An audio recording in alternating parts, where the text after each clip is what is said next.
তো ভাবার বিষয় না। আসসালামু আলাইকুম মোসাদ্দেক।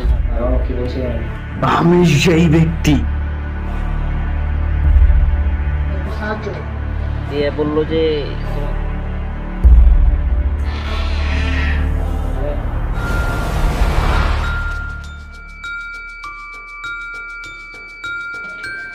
তোর নাম্বারটা একটু দেখি তো। আমি ফজরের নামাজ পড়বো, যদি দম থাকে যদি আমার সামনে আয়।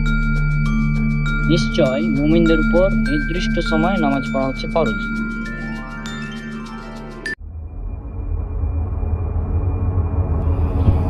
শোনো, শয়তানকে আমার কাছে আসতে দেওয়া।